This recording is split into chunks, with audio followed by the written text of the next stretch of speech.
before. There will be other folks joining. Since you are here, I'm going to go ahead and get us started. So, my name is Andrea Miller, and I am the current president of National Women's Political Caucus of Virginia. We are one of your hosts for this evening tonight. And as I said, National Women's Political Caucus is all about empowering women to run for office. One of the threads in each one of our Project 2025 presentations will be to introduce you to one of our endorsed candidates for Congress and to give them an opportunity to share their vision of what America could look like. So, with that, we will be talking today about Project 2025 and its economic impact on not only Virginia, but more specifically, women and families that are here in Virginia. So, to kick us off, I want to introduce our moderator. If you go to the Friday Power Lunch, you've seen her on the Friday Power Lunch. A huge welcome to Sanal Norton. Thank Hey, you.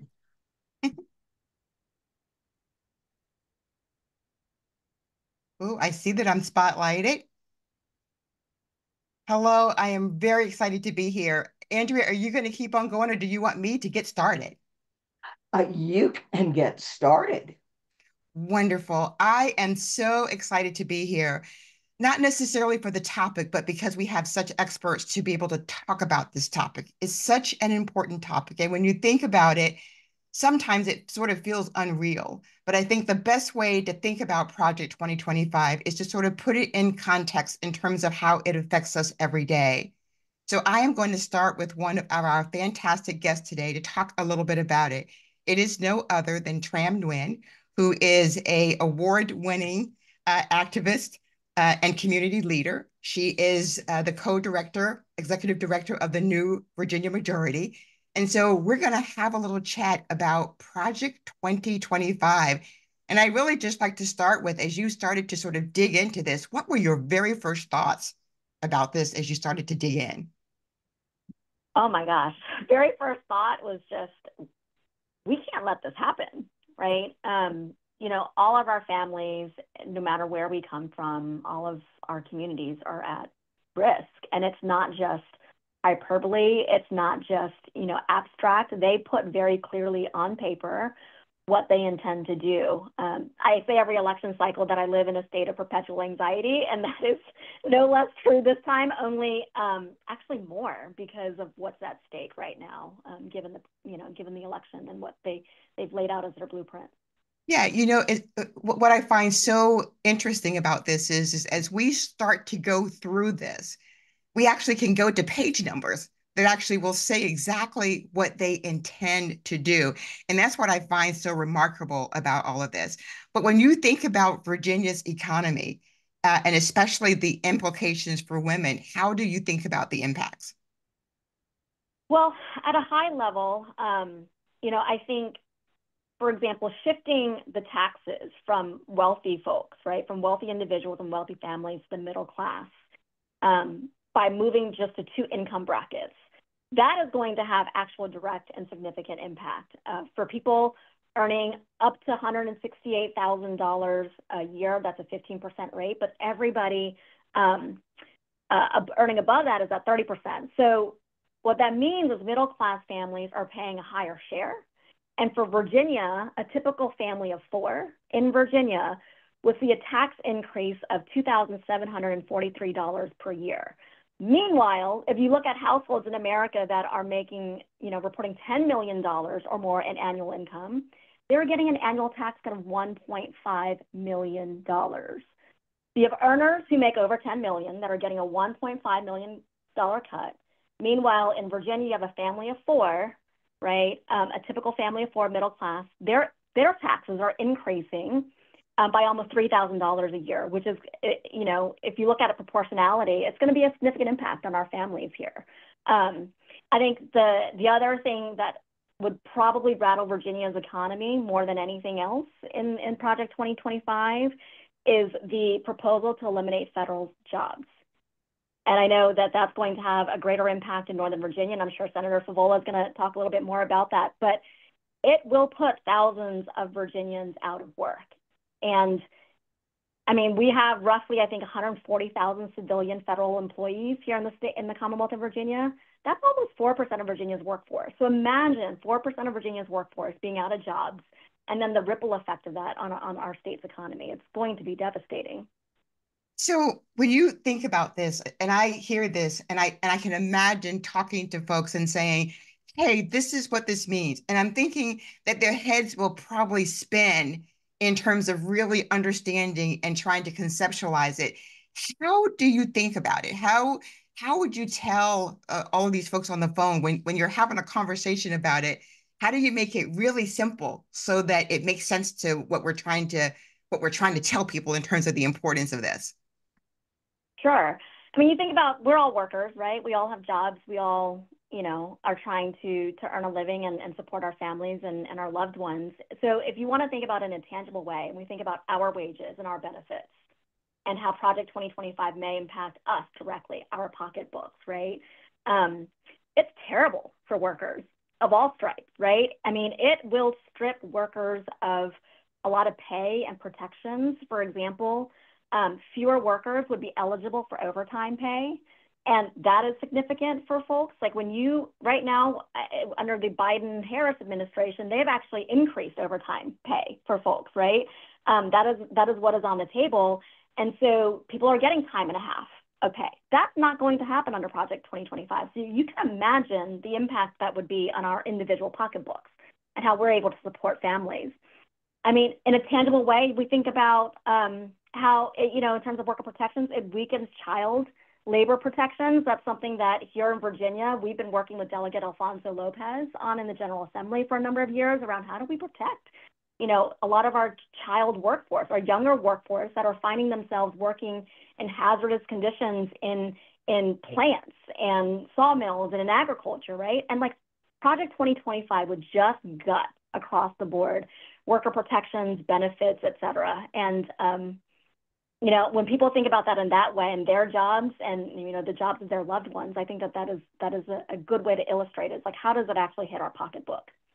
Yeah, I think that's really important. And I often think about unions and what Project 2025 would do to unions. It would basically, they would just disappear, basically. They would have no power whatsoever. And I'm really reminded of something that I saw a video, and it was of Senator Sherrod Brown in Ohio. And he was talking about the fact that he was at a union dinner and he sat at the table, and it was these women who were custodian workers. And he said, you guys are here. And they were like, this is our very first time being here. And he's like, why are you here? And he said, one of the women who was in her 50s said to him, I am here and I am excited because this is the first time that I will ever have a week's vacation that I'm getting paid for. And so Yeah. I honestly, it just sort of made the hair on my neck stand up when I heard it, because this is what unions do. That 40-hour work week, we tend to forget about the implications to us because we're sort of living in this space right now. But when you think about these things being gone, the things that you're used to, it feels a lot different. So I'm feeling that I can have that conversation that I need to have with folks at the door. So when we think about children, in all of this. How do you think Project 2025 will affect women and their families and the children that we take care of? What are the implications there? Well, it's for women in particular. Like, so just as an example, I think we hear a lot, I know this conversation is about the economy, but the gutting of access to reproductive care, I think is going to have a significant economic impact on women, right? If for example, eliminating free access to emergency contraception. Free access to emergency contraception, right? That would devastate a lot of women in terms of, like, again, hitting their pocketbook. Yeah, Project 2025 eliminates the Head Start program. So when we think about our kids, especially kids that need Head Start the most, by eliminating that, it basically provides, so Head Start provides access to no cost childcare and among other services. In Virginia specifically, by eliminating Head Start, it'll impact over 13,000 low-income children. That is a significant number of kids who really need access to these services. If you look at, again, another issue impacting women, children, and families, eliminating the U.S. Department of Education. Are you kidding me? Which also means eliminating Title I. And so Title I is a program that provides more money, more resources and funding to ensure that schools who serve more underprivileged, low-income students have more resources to be able to provide for these students. Eliminating Title I, again, puts a lot of these communities, at-risk communities, at an even greater disadvantage.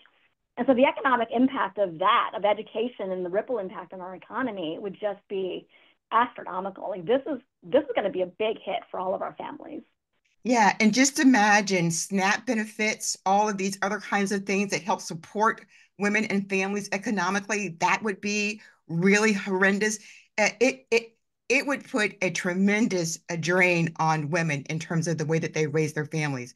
I think that, when I think about all of this, and I think all of us on the phone sort of think about it, daycare and the opportunities there, because really, when we put all of these things in the way of women, it also says who's supposed to be working. And I think Project 2025 has this notion that men are supposed to work, and that for women, you're supposed to stay home, and as you get older, just like take care of the grandkids. But we know that that's not the way that women operate. We know that that's not the way we operate today. So I think understanding that underneath all of this, there is their reasoning for why they want this to happen, for why they're making these things so difficult and so complicated for women. Yeah, they want us to live, they want us to go backwards, right? Just to your point, they want us to go backwards. They want us to live in a different paradigm than we currently live. And yeah, all of these attacks on workers, it's going to have a disproportionate impact on women. And women are in the workforce, and we deserve to be.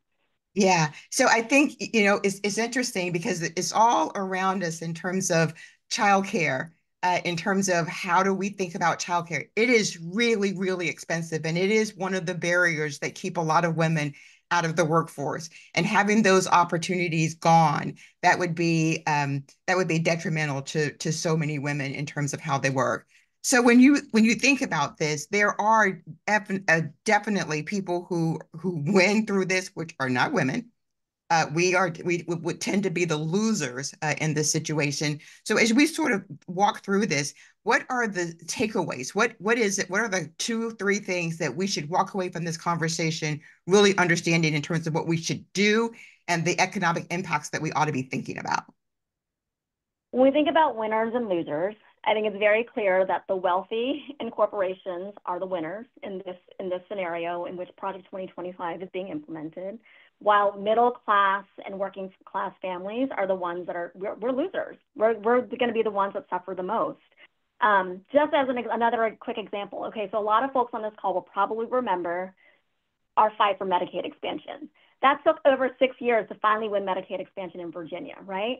Project 2025 would put almost 900,000 Virginia's Medicaid enrollees at risk of losing their Medicaid benefits because they put a cap, right, a lifetime cap on these Medicaid benefits. So it's very clear, winners, losers, winners, losers. We lose. Deregulation, I'm talking about the economy, deregulation of corporations. Y'all probably remember the Great Recession of 2008 when deregulation created this environment where banks and insurance companies were willing to take greater risks, right? So what would happen if we start deregulating again? It's not going to create more jobs. And in fact, in Virginia, after the Great Recession of 2008, we lost over 125,000 jobs in just 22 months when that recession started. So it's going to be devastating. So I think the big takeaways from an economic perspective is that this isn't just like, I mean, yes, it's going to hit our pocketbook, but even the macroeconomic level, we are going to be suffering for a long time. I know 2008 was not that long ago, right? There was the housing bubble, there was the Great Recession, we got Dodd-Frank out of that, and we are going to be barreling down that road again if we don't put a stop to this. And the only way we can put a stop to this is to vote in this election and make sure the folks that want to implement Project 2025 do not have that opportunity. Graham, thank you so much. I know how much work you do with New Virginia. Steve Phillips, someone that I just admire so much, talks about your work all the time. And he says, whenever there's something to be done in Virginia, Tram is who I go to. So kudos to you for all the work. And I would just say to everyone, you can go to New Virginia Majority. The information is there. Figure out how you can contribute, figure out how you can participate in the work, because there is something for all of us to do. And I really appreciate you really simplifying this so that we understand very simplistically when you're talking to someone about what the impacts are, that they understand it and they can correlate it to their own lives every single day. So thank you. Thanks for having me. Wonderful. We're now going to bring up Senator Barbara Favola, who is the senator of Senate 40. I think I got that right. Isn't that right? You did, and Right. that's contained within Arlington County. In So, Arlington County. So you are where the money is going to talk in terms of some of the implications here, right? well, let's just say up here in Northern Virginia, we have a highly educated population, and we are an economic engine for the state. And I'm glad we are. It's just really important that communities that do have wealth be able to share that wealth so all boats can rise. And I will just say that, the impact of Project 2025 will be simply horrific on the state, and on particularly on Northern Virginia, but throughout the Commonwealth. About 30% of our economic activity is related to federal employees. So, and they, of course, are spending money in small businesses. They're spending money, in our restaurants. They're spending money on the metro system. They're living here. They're, buying houses, paying rent, the whole 9 yards. So when you have that kind of chunk of activity that is going to be negatively affected, the economy in the region will suffer. There's just no question about it. And and I guess it's just really important to realize that the efforts we have made, I think, as a community, as a state, to open up opportunities, to support small businesses, to ensure that our schools are well funded. All of those things, again, will be at risk, because I think Tram made an excellent point when she talked about the Title I funding for our public education. Project 2025 just want to close down public education. And that is the cornerstone of a prosperous, of a peaceful, of an economic, secure Commonwealth. We have to have an educated workforce. We have to have individuals who have access to good public education so they can flourish, they can succeed, and all of our communities can succeed. So come on, to close down the Department of Education is horrific. There's no other word for it. And we cannot allow that to happen. And I will say that, our public education system is truly the cornerstone of our democracy. So you probably have a question or two you want to ask. Yes, I do. I kick off on my. So Senator, I want to do two things. Well, the first thing I want to do is I want to go back and make sure that I introduce you properly so that folks understand that you understand and know this. So you've been a senator since 2012, isn't that correct? That's correct. That's right. correct. And so you're ingrained in this. You understand how all of this works. And so I just wanted to make sure I gave a little background. I know they put your bio in, but for all the folks on the phone, I want them to know who you are and how hard you work and that you've been at this for a little while. Yes, prior to being in the Senate, I was also on the Arlington County Board for 14 years. So I have quite a long history of elected and regional positions in Northern Virginia. So let's just ask a funny question. So is Project 2025 going to be great for your district? And is it going to provide a bunch of high paying jobs and folks are just going to be so excited? No, Project 25 is going to have the opposite effect. Project 25 will be devastating for our district. Again, the Northern Virginia economy is very intertwined with the government, and their 20 plus agencies Project 25 proposes should be shut down. So, and not just the economic impact, but I mean, our public health and well-being will be at risk. Some public safety will be at risk. The government serves many functions, and to have that kind of far-sweeping agenda is incredibly painful, damaging, and it'll really be hurtful for not just Northern Virginia, but for the entire Commonwealth. And we're all intertwined with, in one way or another, the federal government touches our lives. Yeah, and when we think about where a lot of federal jobs are, after COVID, people work all over the place. So when we talk about some of these agencies going away, not only will Virginia suffer, it will be suffering across the country. Anybody who works in a federal job for some of the agencies that they plan to get rid of. So you talked a little bit earlier about how all of this is intertwined, and really these agencies are the foundation of how we survive and how we get services. So just talk about that a little bit in terms of how you think about Virginia and women specifically with some of these agencies going away.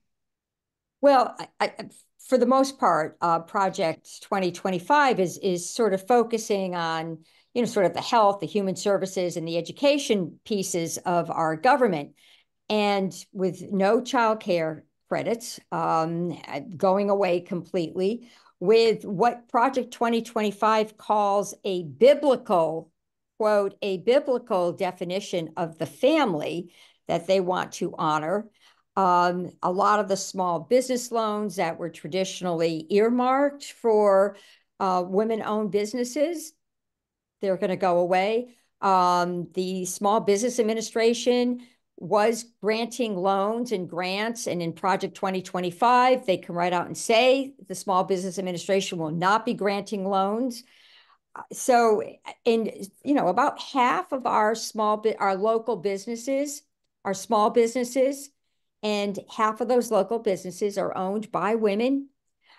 And so the impact will be just, again, horrific. I can't use that word enough because the impact is incredibly serious. All the things that we sort of take for granted and the opportunities that we take for granted, those opportunities are going to go away. Yeah, I was thinking when we think about diversity, equity, inclusion for women to ensure that we get our fair share, to be sure that we're equally represented, what would the impacts be there?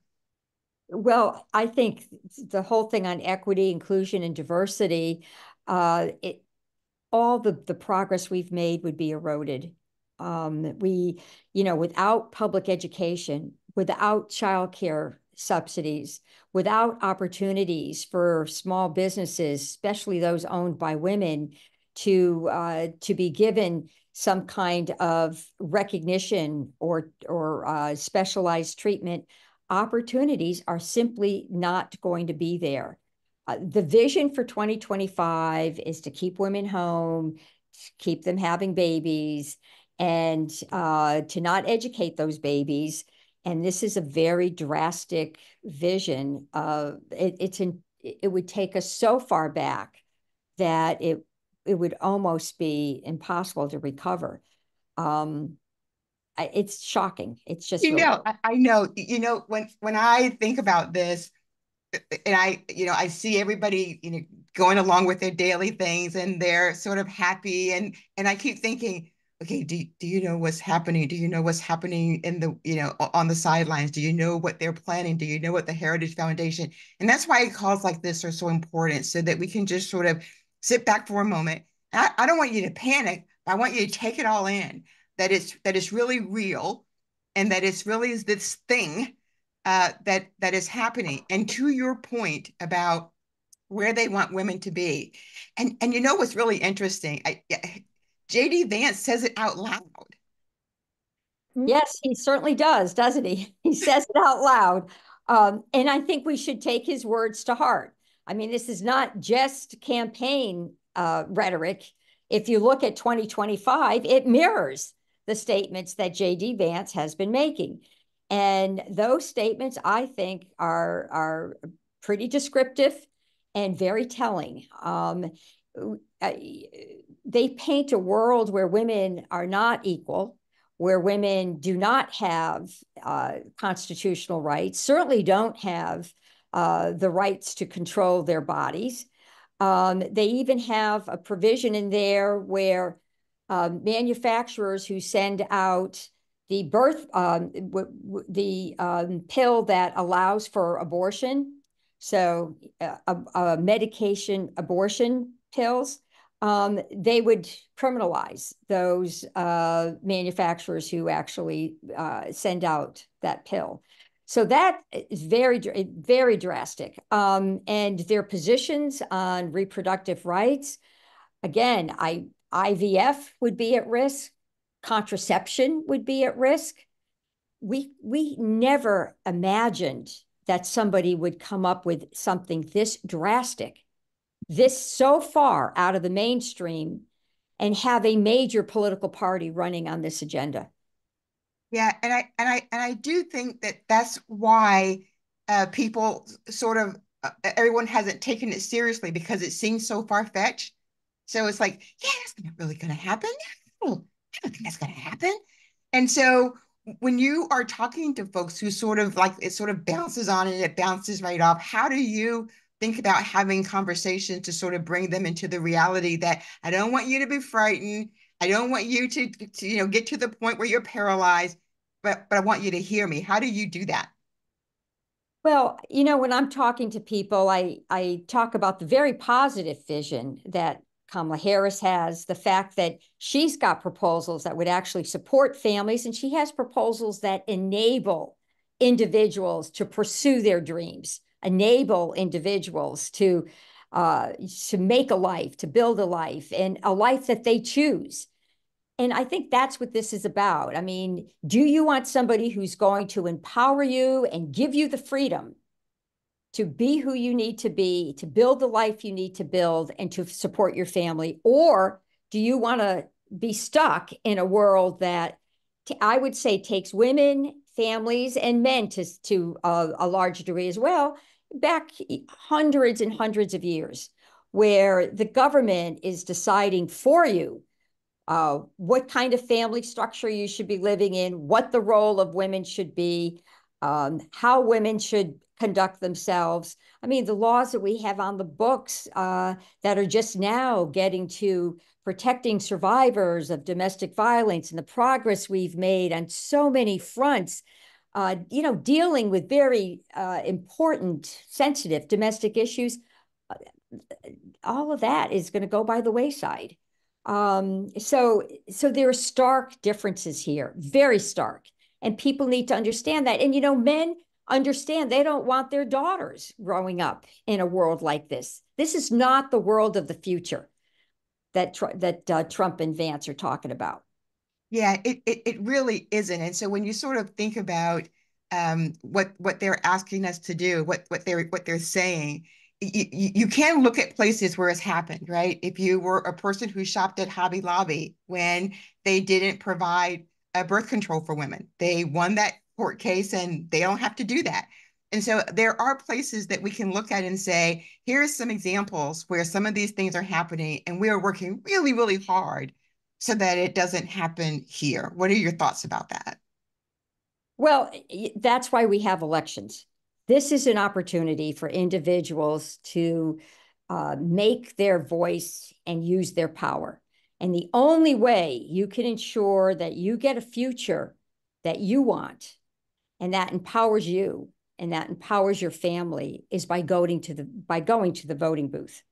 And now in Virginia, fortunately, we have early in-person voting. We have mail-in ballots. We have many opportunities now. We've expanded access under the Democratic-controlled General Assembly a few years ago with a Democratic governor.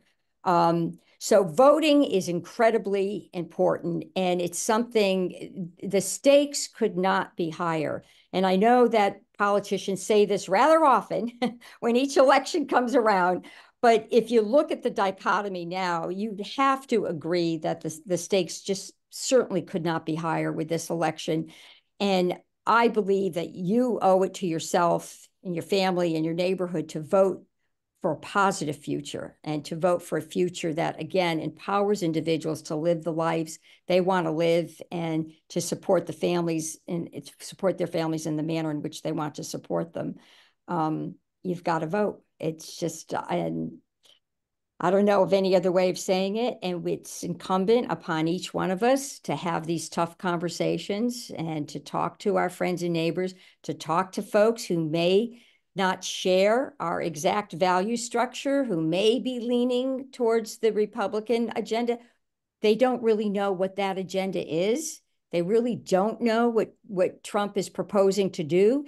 And we need to talk to them about that. They're tough conversations to have, but we need to do that because we will not win just talking to Democrats. You're right, and they are tough conversations. And I think what I think sometimes we forget is that we have Democrats who aren't voting, who haven't thought about how important it is. I mean, I look at my list and I have tons of Democrats that I'm knocking on the doors to say, "Hey, this is a really important election that we need you to get out for." And I think the key is having this enthusiasm is to say we have this candidate, to your earlier point, who is positive, who is optimistic, who is joyful, who knows how to connect with people, who's worked hard, all of these things. And we have to tell other Democrats who may not be regular voters. So, what are your thoughts about that as we sort of close out to think about, yeah, we got to talk to Republicans, but how do we get our own family and other Democrats who have not been very excited about this? Well, studies and evidence have shown us that the most effective way to turn out the vote are these one-on-one conversations.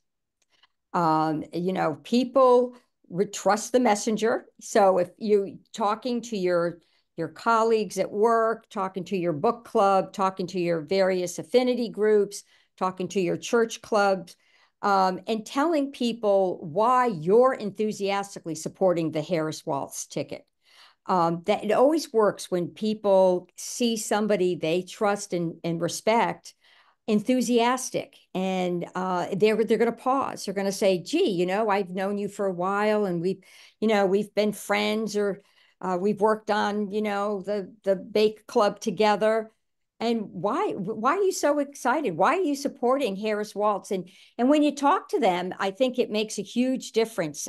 Speaking from the heart and being sincere, that is the most important thing. And of course, up here in Arlington, we're launching canvases, we're knocking on all doors, we're attempting to deliver the message to anybody who will listen to us. And I think that's the way we have to do it. A ground game is going to win this election. Yeah. And we have to bolster that ground game. It is incumbent on each one of us to speak to everyone we know, whether they have leaned Democratic or not. We need to talk to them, and we need to be serious about this. The phrase that the campaign is using is "do something." There are lots of things you can do. There are lots of things to do. One of the interesting things, and you'll really appreciate this, Elizabeth Shore just came out with a book, and I think it's called Talking to Strangers. And it is the opportunity to talk to every single person that you know when you meet them in the grocery store, when you're is finding those opportunities. And so I'm sure you'll tell us the same. Yes, yes. No, don't let any opportunity go by. And it doesn't take that much to make a difference. Like I was at an event today, and it was Blue Families, we called it, and it's organized by the Arlington Democratic Committee. And we brought in volunteers who agreed to write hundreds, each one was going to write hundreds of postcards. And that's really important. Oops. I don't know where that is, but Let me get that for you. Thank you. So they're going to, I'm sorry, so I'll let you say that again. They're going to write hundreds of postcards. The postcards. Many of these postcards are going to swing parts of Virginia, and some of them, many of them are going to our swing states, the states that are those that are identified has in play for this election. I guess you know which ones they are. You know, the blue wall states, the Pennsylvania, Michigan, Wisconsin, right? And then Georgia. We also think North Carolina is now in play, and then Arizona and Nevada. So, I mean, we have volunteers agreeing to write postcards in those states. We have volunteers agreeing to door knock in Michigan and Wisconsin and Pennsylvania. But we can't take Virginia for granted either. No. This is not, this is not going to be a wide margin win in Virginia. So let's just be clear about that. Well, you all heard it from the senator, and she knows. And so yeah. So So we're gonna have to get out there and do the work. I always believe it's and anything that we think brings in a single vote, we ought to be out there doing it. Absolutely. Absolutely. And it'll pay dividends in 2025 when we have a gubernatorial race, and our 3 statewide offices are on the ballot and the House of Delegates. So whatever infrastructure we build is going to yield positive things for the future as well. So this is well worth our time. Senator Parola, thank you so much for being with us. I appreciate it. Hang out with us. Thank you. Thank you. I'm going to now bring up Karen Baker. Hi, Karen. She's going to pop up here in just a minute. And Karen is running for Congressional District 9. So I'm going to give you just a few seconds to introduce yourself and tell us a little bit about Congressional District 9 and why this is going to be the year. And then we're going to talk about why this is so important. Okay. Well, first of all, thank you very much for having me tonight. Congressional District 9 is enormous. It is the size of New Jersey. It takes hours and hours to go from one end to the other. So it presents a challenge in terms of campaigning. My district is very, very rural. And there are, in all of Appalachia, there are about 100 counties, 100 jurisdictions that are considered very rural, ex-urban, and about 25 of them are in my district, in all of Appalachia. So it's incredibly rural district.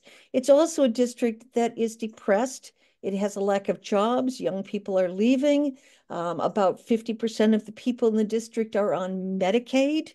Over half of the people in the district are ALICE, which is the term asset limited, income constrained, employed, meaning the working poor. So they're either working poor or poor. So the challenges are great. The geography is vast. The concentration of people is spotty. So it presents challenges in every way, in terms of campaigning, in terms of life, in terms of getting to the doctor, in terms of getting to school. We have very spotty broadband and very spotty cell service in my district. So it's very difficult to communicate. So those are sort of the background things. And of course, there is the plus 30 Republican aspect of the district, meaning that it had in the last general election, it went plus 30 Republican. However, 14 years ago, it was a very blue area. And Karen, 1 second. We just lost you. You went mute. I see something clicked. You're back. I didn't touch it. So. Oh, yeah, hold on. Yeah. Okay. I could hear you. Let me just make sure it's okay. Go ahead. Okay. I don't know what you missed. But exactly. Karen, I've been listening. I think we heard everything, so you're good. Okay. Go ahead.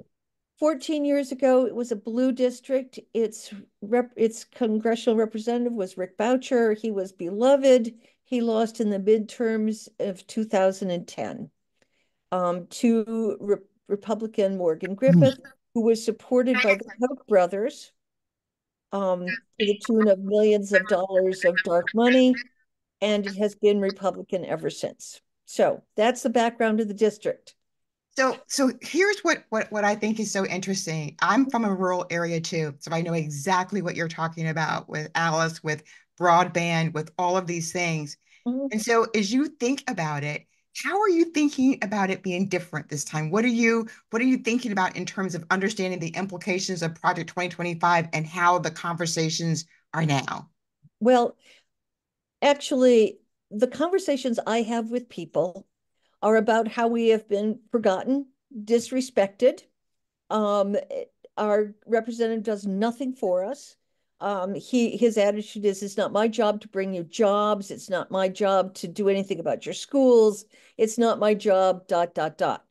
And I will say this, Project 2025 spends one page out of 900 plus pages talking about their plans for rural districts. So we've pretty much been forgotten about them too, except when you get down to the specifics. Mhm. In general, they have nothing to say about us. Specifically, everything they have to say is disastrous for us. Do you want me to go on? Yeah, I do because you know what I don't know, maybe I'm an optimist, but I hope springs eternal. And so when I think about you and I'm thinking about you having a conversation with women, with Mhm. men who care about women, Yep. about some of these issues, I can't imagine people saying no to you. So talk a little bit about how that works and what are you seeing and hearing? Okay. First of all, as everybody knows, I guess, my campaign is person to person everywhere we are that voters are. If I were to have forums and invite people to come, the only people that would come would be informed Democrats. And remember, 30 plus Republican. So I can't have a town hall or a forum and ask people to come.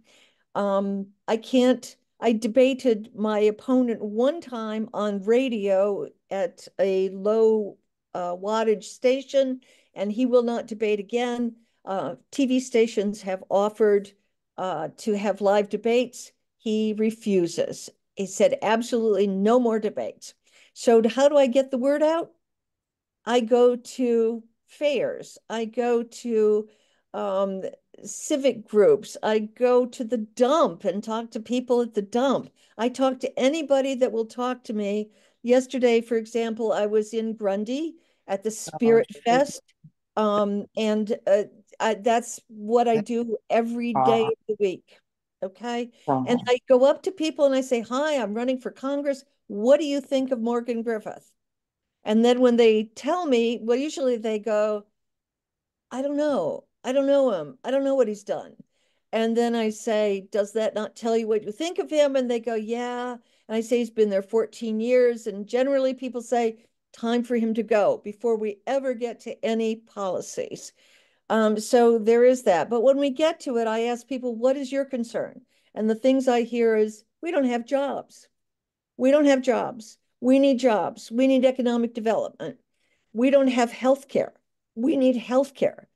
Our schools don't have money. So it's again goes with this forgotten aspect of us. And how does Project 2025 fit into that? Well, let's see. It doesn't support public schools, and we don't have like Nova has a choice of all these private schools you can go to or charter schools. We have public schools that don't even have enough students to fill the schools we have, and they're consolidating. The school is the center of the community. If you take away public schools from us, our communities will die because also our kids will be gone. And Project 2025 is very clear in its preference for faith-based private schools and schools that appeal to individuals who have more income than our people have. We don't have the income. So schooling, what I tell people is I want to get federal grants to get more tech and trade education in our schools so that our young people can get jobs after they get out of high school and good jobs that pay well and will give them a chance at a real life. we also, let's see, what was I going to say? I'm sorry, but it's Project 2025 takes away protections for workers. Tram has talked about a lot of the things that Yeah. I would talk about, but it takes away protections for workers. And right now we have a full-on attack on the UMW, which is the United Mine Workers. They've endorsed me, but there's a full-on attack of their being in the mines.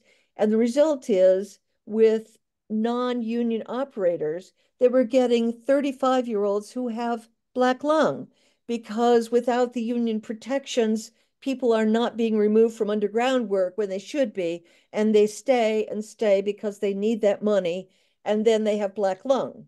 And the Republican position in general is they don't want any more support for workers in the mines. They voted that they will not provide money for enforcement of the silica law that came out from the Department of the Interior just this spring. They voted they would not support it, which means there will be no enforcement of decreased silica, which is the cause of black lung.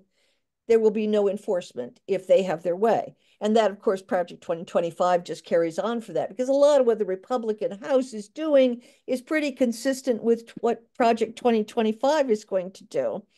Um, and I can talk about that more if you'd like, but So I think so what I find really interesting about this conversation and the work that you're doing is that quite frankly, even though there's this complexity to Project 2025, the impacts to rural communities is even worse. it's And even worse. yeah, Yes. yeah, because when you think about it, you talked about Alice, which are, people who live below the poverty level. And you're talking about taking away SNAP benefits. You're talking about taking away K through 12. Yeah, I'll let you go. So Yeah. Well, just even in terms of agriculture, let's talk about farms. Farming is still the most prevalent occupation or industry in my district. The Project 2025 emphasizes large scale farms. People have gross incomes of over $900,000 a year. We're talking about small family farms where one person has to work to provide the cash money and the other works on the farm. Our district wants to preserve family farms, and because this is our way of life. And Project 2025 not only has an emphasis on large producers, it also removes from the Department of Agriculture all the rural development monies that help family farms, that help rural communities. It wants to make agriculture all about big producers. The Department of Agriculture provides funding for what we call specialty crops, which is truck farmers, apple orchards, cattle and lambs on a small scale. They want to take all that out of agriculture. It won't be there anymore. As you said, they want to take SNAP benefits out of agriculture, which SNAP benefits are fresh fruits and veg that help small family farmers to get cash money for their crops. They don't want that in there anymore. They want SNAP under Health and Human Services, that it's not an agricultural program, but it clearly is, and it helps small farmers. So that's another way that they are explicitly carving small family farms and small rural communities out of the cash money business. So I'm going to put you on the spot for Mhm. just a minute because I Okay. can. Because you have done a fantastic job of telling us what is. And it is really terrible, as everybody else has also told us about Yes. Project 2025 and Mhm. the implications that it would have. And so now my question to you is, I would love to say, well, just tell me what you need. So when you think about winning this district, and we know that people can make donations today, and they can also sign up for phone banking, and they can also sign up to write postcards, and they can sign Mhm. up to do lots of things. Tell me what would wow you in terms of thinking if we could do these three things, we could win. What would they look like? Don't hold back. Okay. Well, let's see. If I could, it costs $167,000 to send a postcard to every voter in the district. And if we could send a postcard to every voter in the district that said, we support small family farms. We support the Department of Agriculture giving grants to rural businesses like the feed store, like the guy that sells the tractor, he does small engine repair. All of those things are included now, although the House of Representatives, even now before Project 2025, is trying to take those things out of the agriculture bill that's being negotiated as we speak.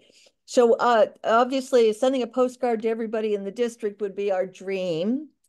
It would be our dream to send a postcard to every veteran in the district to remind them that my opponent has voted against veterans benefits consistently. Although he says he always supports them, he's constantly voted against them on standalone up and down bills, not omnibus bills, but standalone bills. He's voted against vets. Also, we need to, hmm, I you know. I really know it did got put me on the spot, didn't you? I mean, obviously, I'd love to have TV ads, and people argue about TV and what works and not. We're having this argument. It's not an argument. We're having a discussion in my campaign about whether we can spend. I mean, we're doing well, much better than a lot of people have done, but we're doing okay. But having TV ads that gave these points about that we support labor, that we support women and children, that we support farmers, and why we do. I just ads would help. I've had a terrible time getting TV, although today WSET in Lynchburg did an interview with me and it's on tonight at 11. So there is that. Yay, hooray. Um, and so postcards to everybody, TV ads, and more billboards. Yeah, billboards, they're expensive. We have Rural Ground Game is doing billboards. I know, although I don't know the particulars, but they're for Kane and for me. We are buying billboards in every county, but we are buying one or two, and more could do it because I see billboards for Trump all over the place. So those are the big things that would make a difference for me. They would make a difference. Now, I have some things that people don't take money, okay? I would want, if I had my way, Hmm? that every woman in this room and every woman who is going to listen to this would take a bunch of post-it notes with them every time they go to a public bathroom and write on it, your vote is secret, and put that up in the stall. It's a big problem in Southwest Virginia. The men are more conservative than the women, and the men don't like that women are being subversive by voting for women, and women need to know that their vote is secret. And this is one way you can do it. And every woman that wants to just set out a post-it note in the bathroom can do it. That would be huge. And it's So, easy. Karen, you're going to be so excited to know that on the Friday Power Lunch, our Mhm. our big challenge, our Do Something challenge this week is to buy a pack of Post-it notes and put them in the bathrooms everywhere you go that Uh-huh. says, "Hey, you've got power and your vote is private." I Yes. believe that wholeheartedly that we have to keep telling people that their vote is private. We say, tell them that you're going to get a carton of milk and go vote early so they don't even Right. know that you did it. But you are Right. so right. It's a little Did thing. you do that on Friday, this past Friday? This past Yeah. Friday. Okay, great, great. Yeah, because women are worried about that. They worry. Um, Now I'm getting a lot of men. I'm getting a lot of men who are coming around, and I talk to people. When I men say, "Well, what's your position on abortion?" I go, "Women's decisions deserve respect. Full stop. That's it." And they go, "What do you mean?" I said, "You don't know. I don't know. Mr. Griffith doesn't know. Nobody knows except the woman and her family and her doctor what her needs are and how her priorities have to be dealt with." And I've had a lot of men who say, "Well, I'm personally against it, but I get what you're saying," Yeah. because I start with women deserve respect. And that's really hard to argue with, Yes, it is. and it makes people think. They think. Yes, it is. And, Yeah. yes, it is. And I will say that sometimes in rural communities, we tend to think that abortion isn't a big issue, but all we have to do is look at Kentucky, right? We can look at Kentucky and we can find and see that it really was a big issue. And that when we emotionally connect what the harm is when people don't have options, it makes a huge difference. And men in Kentucky spoke up too. So I Yeah. think you're absolutely right. And men do, I mean, it's not universal because I have a lot of discussions with grumpy old Republican men who who I just, they all say this is something that they say women have abortions for their convenience. And that is so disrespectful. But that's their line. And they all use the same line. So they went to school and got their scripts, and that's what they say, right? And and I tell them that is disrespectful to women. And they get angry. But that's okay because other men go, you're right. That's right. So, We're not going to get all of them. You just need no, 51% of them. So that's what that's we're right. shooting That's all for, I right? need. We just need 51%. So Right. Karen, thank you so much. This has been a wonderful conversation. I hope that folks on the line listening feel empowered through your courageousness, through your boldness, through your optimism. I don't care that it's 30 points. A win is a win. And I think that the issues that we have are so important Mhm. that, you know what? Great things can happen. Great things can happen. And we are all full of joy. And the other side is full of doom and gloom and anger and rage. And I think that joy has a chance this year to win big. Thank you, Karen Baker. So, everyone, Karen Baker, Congressional District 9, and we are hopeful and optimistic. I would say hopium because there's a plan. Andrea Miller Right. has a plan. She got your back. We all got your back. Thank you so much. So, I'm going to turn it back over to Andrea. I want to say thank you to Tram. I want to say thank you to Senator Farola and to Karen Baker. So, Andrea, come on back out here and start to wrap us up. Oh, I am happy to do that. I'm back. All right, where'd it go? Whoops.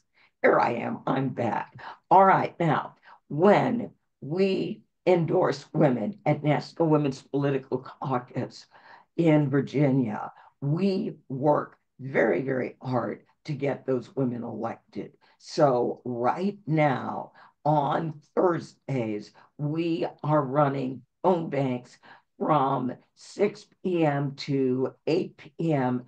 for our endorsed candidate. I'm going to drop in the mobilized links, and there will soon be even more phone banks as we will get Saturday phone banks going.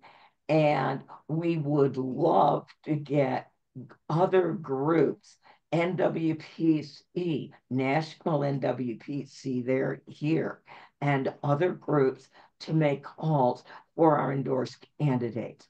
We know everybody is putting all this effort in for the top of the ticket. Well, in Virginia, we're starting at the bottom of the ticket and reminding people we need to go all the way up the ballot because when we elect a new president, doesn't that new president deserve a Congress that is going to be supportive of all their wonderful goals?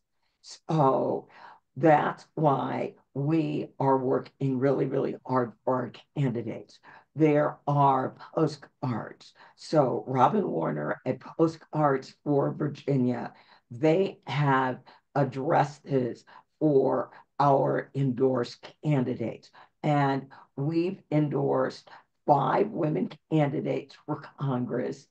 Karen, I am very delighted that you were able to join us first. Karen is in District 9, which, as she said, is a huge rural county. It has a district, it has 27 counties, and the smallest county only has 2,900 people in it.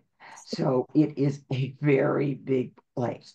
Mhm. Postcards are very effective in a place like that because we do not have a phone number for all voters, but we do have an address for every voter in the district. So potentially postcards Karen, I love the idea of billboards.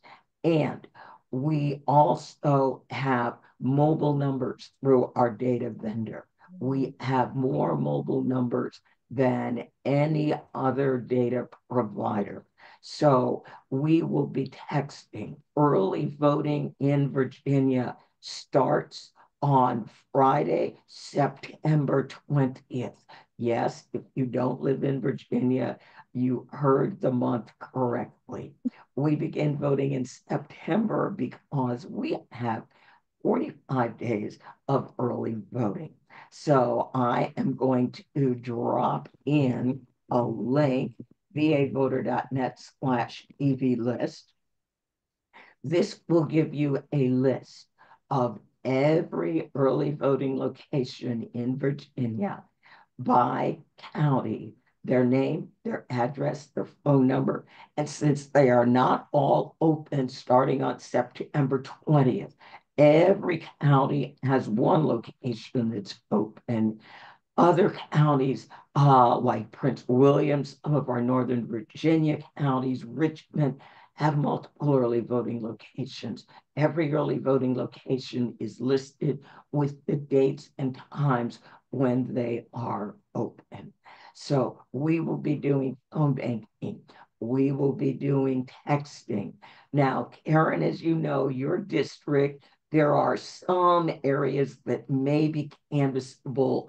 We probably will not be doing canvassing in your district, but I am certainly willing to look at the possibility of maybe we can help sponsor a billboard or something down in your district. I know about rural, because on our C3 side, we work in rural Alabama, we work in rural Georgia, we love rural. So we have a tremendous amount of respect for rural. So please, if you have any interest in phone banking, we run guided phone banks right now, Thursday from 6 to 8.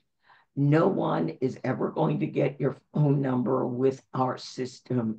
We use a manual dialer. And what you will like is we leave messages. A lot of the voters in this district are older. The young people moved away and they probably may not come back. So, with these big automatic dialers, a lot of times the older people can't get to the phone quickly enough. So when we hear the answering machine, we leave a message with information for that voters, when early voting is, where it is, and that we want them to go vote for Karen. She's our endorsed candidate. Whereas before we're endorsing, we've endorsed you. So we are thrilled. And I want to thank Senator Favola. Thank you so very much for joining us. I know Tram had to leave. She had another appointment. I am so delighted that Tram Wynn joined us. We will have another one of these next week. It will be on the same Zoom. And the next one will be about, let me look at it so I Yeah, don't tell you the wrong Andrea, thing. I was Yes. gonna ask Roxanne, since I'm really excited because she's put this together to talk about maybe that next one. What do you think? Oh, Roxanne told me to do it. Oh, okay. I'm sorry. Okay, I'll be quiet. No, I'm just so excited that she's our policy person, Roxanne, and Yeah, she's done a yeah, great yeah. job. Thank you, Yes, Roxanne. yes.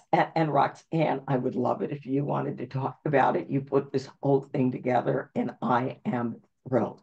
As I said, this is too big to just do it in one event.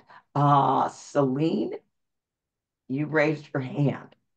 You Yes, have a question. Yeah, oh, yeah. I Hey, raised my hand. I appreciated hearing Karen speak about rural.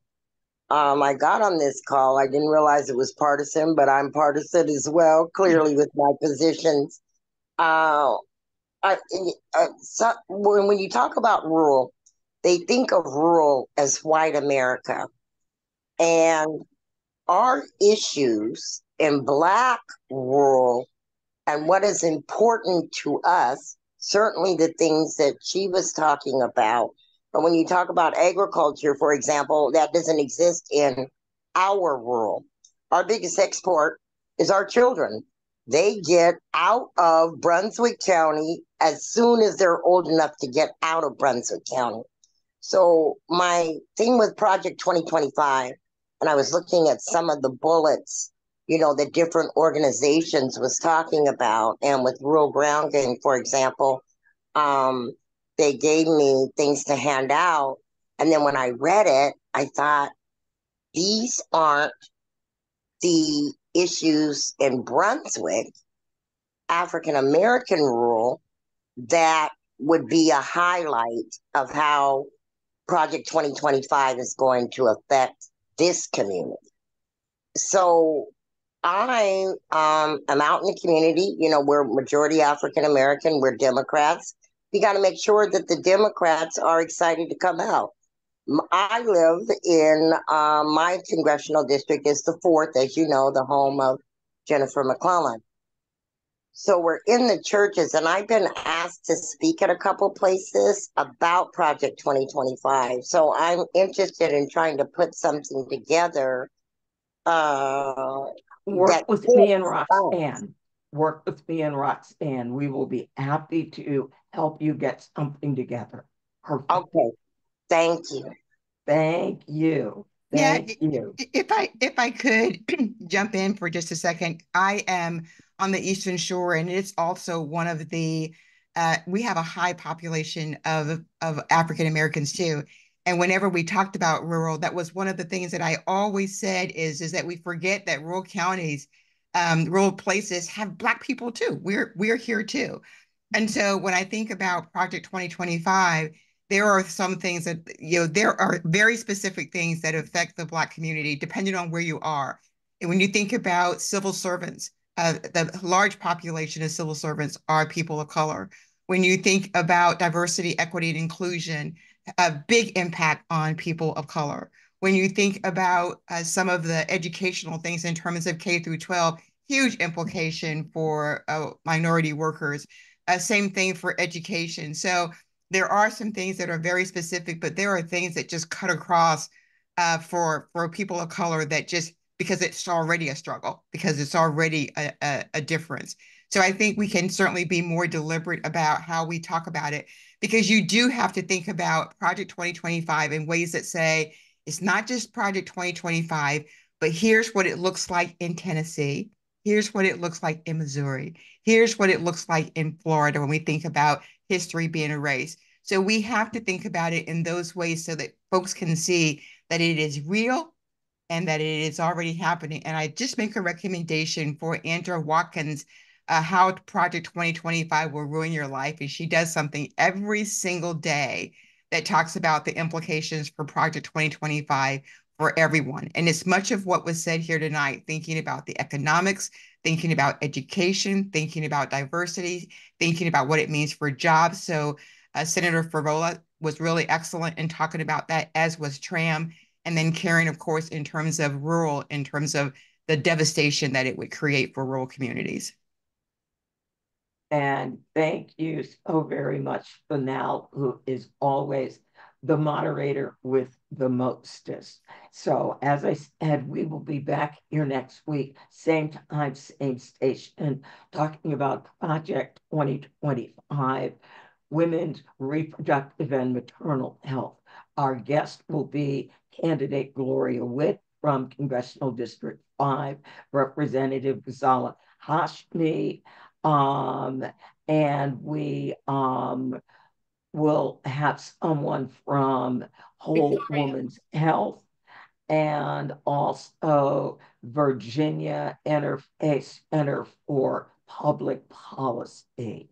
So hopefully I will see all of you next week. And please bring a friend, because this is important to every one of us. And again, as Fanal said, Andra Watkins explains how Project 2025 will ruin your life. It will change your life and you will not recognize it. So if we want to continue living the life that we have and have hope that we will be able to improve where we are now, as opposed to being part of a race back to the 1870s, let's make sure that people know and understand this very, very eminent threat. And let's make sure we get out and we work for our candidates. So thank you all so very much for joining us. I'm Andrea Miller, and good night. Thank you, Andrew.